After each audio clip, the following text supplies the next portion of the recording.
देश में नया वक्फ कानून लागू होने के बाद से पश्चिम बंगाल का एक हिस्सा सुलगा हुआ है। वक्फ कानून के विरोध में यहां हिंसा हो गई, उपद्रव हुआ और अब एक बार फिर यहां से हिंदुओं के पलायन करने की तस्वीरें सामने आई हैं। खासतौर से सीमावर्ती मुर्शिदाबाद, जहां वक्फ कानून का गुस्सा हिंदुओं पर उतारा गया, वहां से हिंदू परिवार अपना सब कुछ छोड़कर अब भाग रहे हैं। वैसे तो बीजेपी का पुराना आरोप है कि यह ममता बनर्जी सरकार की तुष्टीकरण की नीति का नतीजा है। वोटों के लिए उन्होंने कुछ लोगों को इतनी छूट दे दी कि बंगाल में हिंदुओं का रहना मुश्किल हो गया है। एक बार फिर दावा किया जा रहा है कि पश्चिम बंगाल के हालात बांग्लादेश जैसे हो गए हैं, जहां पिछले साल 5 अगस्त के तख्तापलट के बाद बड़े पैमाने पर हिंसा हुई थी। अल्पसंख्यक हिंदुओं का उत्पीड़न किया गया था, उनके घरों को, मंदिरों को, दुकानों को निशाना बनाया गया था। लोगों को बेघर होना पड़ा, पलायन करना पड़ा था। ऐसे में वक्फ कानून के विरोध में पश्चिम बंगाल में जो हिंसा हुई, उससे क्या वाकई हालात बांग्लादेश जैसे पश्चिम बंगाल में बना दिए? इस दावे का सच क्या है, आज जनहित में आपके सामने इसकी पूरी पड़ताल हम करने वाले हैं। पश्चिम बंगाल में बीते 11 अप्रैल को क्या हुआ, बांग्लादेश में पिछले साल 5 अगस्त को और उसके बाद क्या हुआ था, आपको पूरा सच आगे दिखाएंगे। अभी आप देखिए कि आखिर क्यों और कौन कह रहा है कि पश्चिम बंगाल भी बांग्लादेश की राह पर है।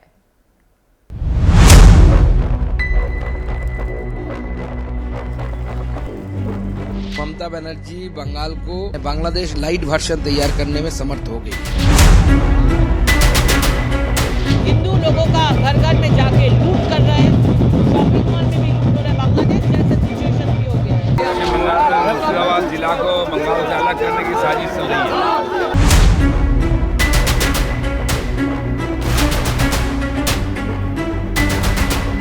ममता बनर्जी बंगाल के अंदर एंटी हिंदू वायलेंस को एनकरेज कर रही है, सपोर्ट कर रही है और इंसाइट कर रही है। जब तक ममता बनर्जी पश्चिम बंगाल के मुख्यमंत्री रहेंगे, तब तक पश्चिम बंगाल का हिंदू सुरक्षित नहीं रहेगा।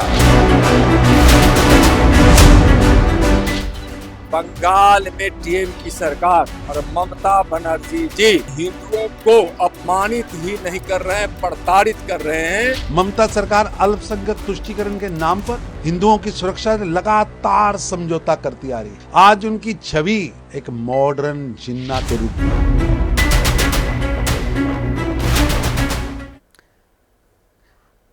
आपको सीधे वक्फ कानून पर बवाल के एपिसेंटर यानी पश्चिम बंगाल के मुर्शिदाबाद के अब हालात बता दूं। हिंसा में 3 लोगों की यहां मौत हो चुकी है। फिलहाल मुर्शिदाबाद में हालात काबू में हैं, लेकिन जो सबसे नई तस्वीर सामने आई वो चिंताजनक। दावे के मुताबिक पलायन की ये तस्वीर मुर्शिदाबाद के हिंसा पीड़ितों की है, जो इतनी दहशत में आ गए हैं कि अपना घर बार सब छोड़ दिया है। मुर्शिदाबाद के धुलियान से ये लोग नदी के रास्ते नाव पर सवार होकर मालदा के वैष्णव नगर पहुंचे हैं। ये वीडियो बीजेपी नेता अमित मालवीय समेत पार्टी के और भी नेताओं ने शेयर किया है।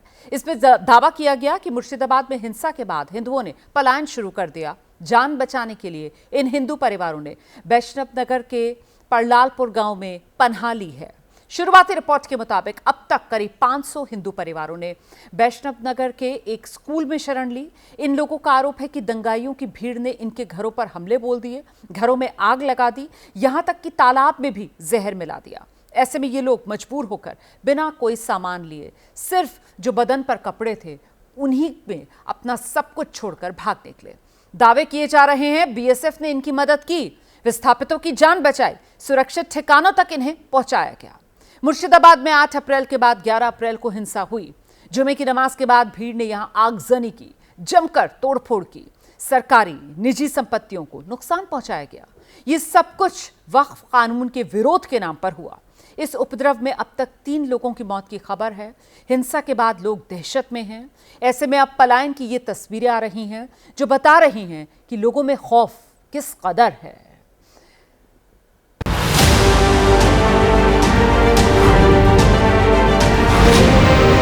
এখানে সব মুসলমান তৃণমূলের এমএলএ এমপি নেতা যত আছে সব ওরা সাপোর্ট দিচ্ছে। অত্যাচার করছে মুসলিমরা, এমএলএ এমপি এগুলো আরই করছে, সাপোর্ট দিচ্ছে, সব করছে, ওরাই করছে।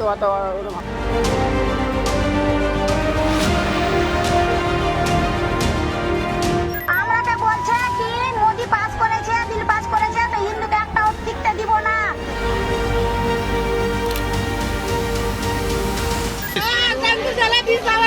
জলকে উঠায় না আজকে দিয়েছে আজকে দিয়েছে দুপুরবেলায় দিচ্ছে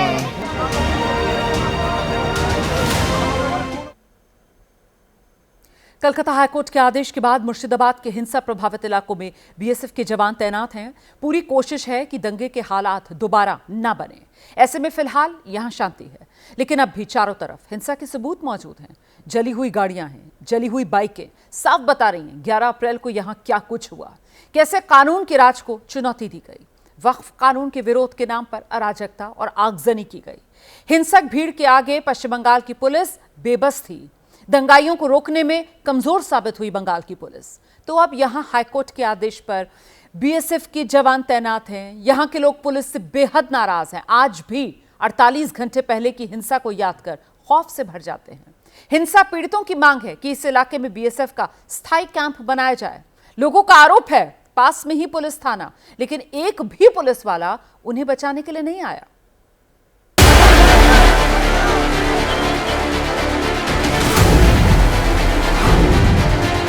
हम लोग को सुरक्षा चाहिए और कुछ नहीं चाहिए। हम लोग को दुकान तोड़ दिया है, आदमी को मार काट दिया है, ये सब। हम लोग राष्ट्रपति शासन चाहते हैं। यहाँ अराजकता चलता है। यहाँ के सारे घर जला दिए गई है, सारे दुकानें जला दिया गया है। हम लोग उसको बुलाते रहे लेकिन वो लोग नहीं आए हैं। 4 घंटे तक यहाँ पर तांडव चला है। तो ये पुलिस को भी चाहिए कि वो क्या चाहते हैं, ये मानने की ये तैयार है कि नहीं है कि उसका ये एडमिनिस्ट्रेटिव फेलियर है।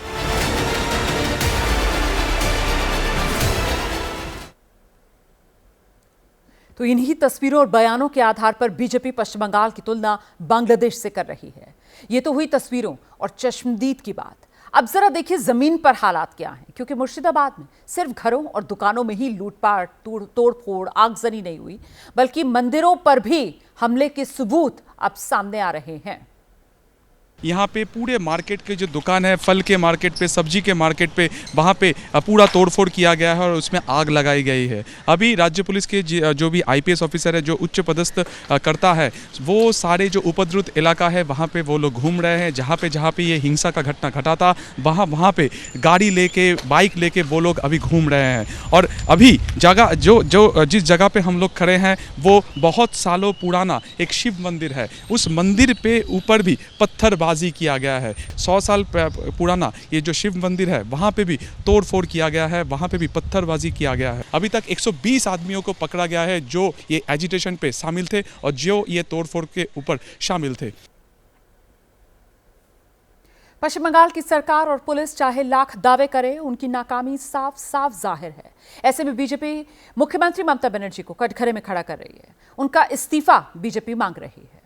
कोलकाता की तस्वीरें मैं आपको दिखा देती हूं, जहां केंद्रीय मंत्री, बीजेपी के प्रदेश अध्यक्ष सुकांत मजूमदार और वहीं बंगाल विधानसभा में नेता विपक्ष शुभेंदु अधिकारी समेत तमाम बीजेपी के नेताओं ने मार्च किया। हिंसा के लिए ममता सरकार को जिम्मेदार ठहराया, क्योंकि पश्चिम बंगाल का गृह मंत्रालय भी ममता बनर्जी के ही पास है। ऐसे में बंगाल पुलिस की नाकामी के लिए सीधे ममता बनर्जी को ही जिम्मेदार बीजेपी ठहरा रही है। लेकिन ममता सरकार के मंत्री हैं सिद्दीकुल्ला चौधरी, हिंसा का ठीकरा बीजेपी पर फोड़ रहे हैं। उनके मुताबिक मुर्शिदाबाद की हिंसा में बाहरी लोगों का हाथ है।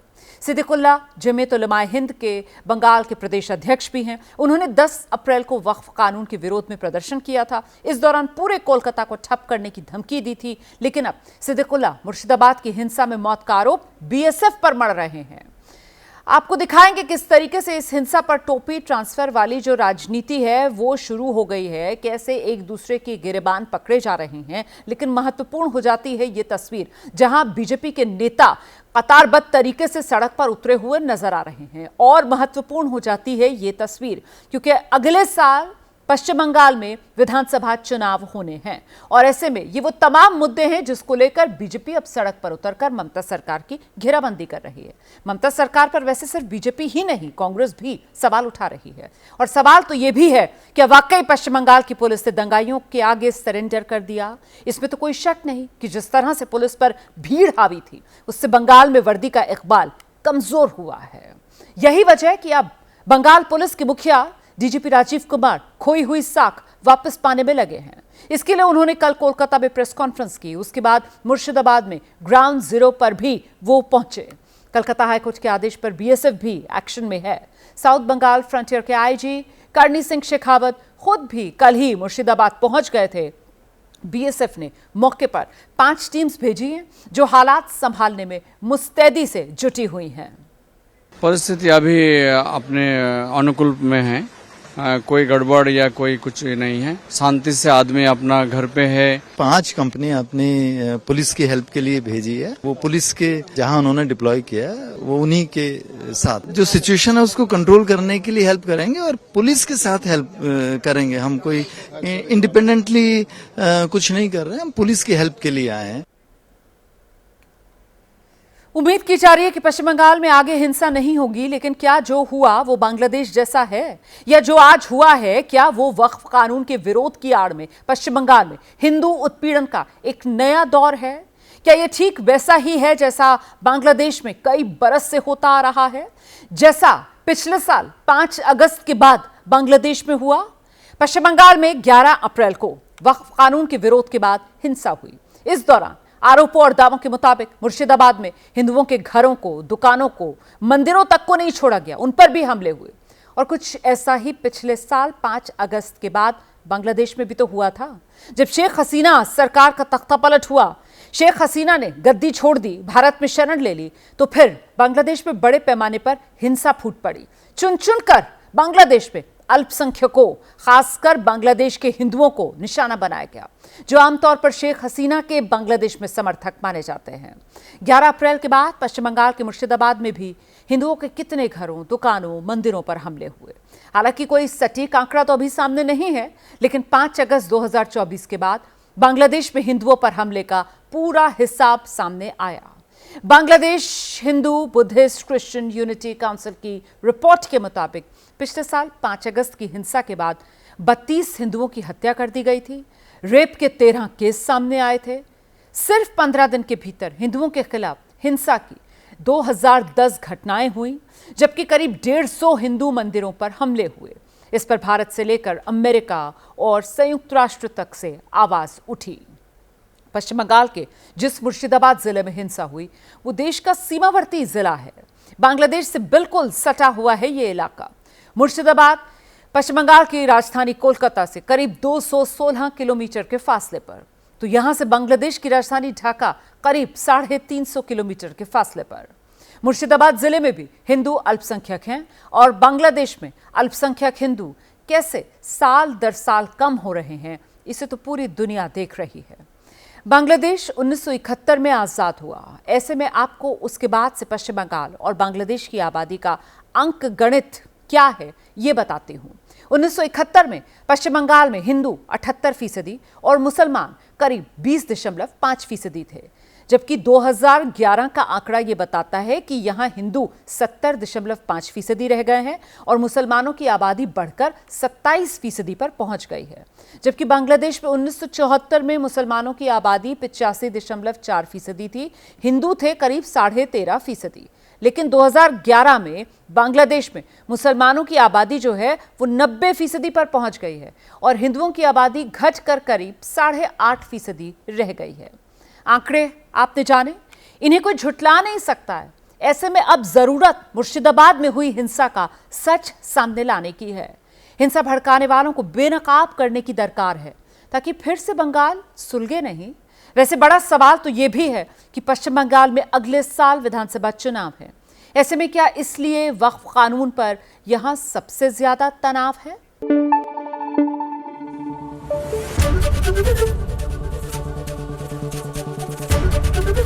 एबीपी न्यूज आपको रखे आगे।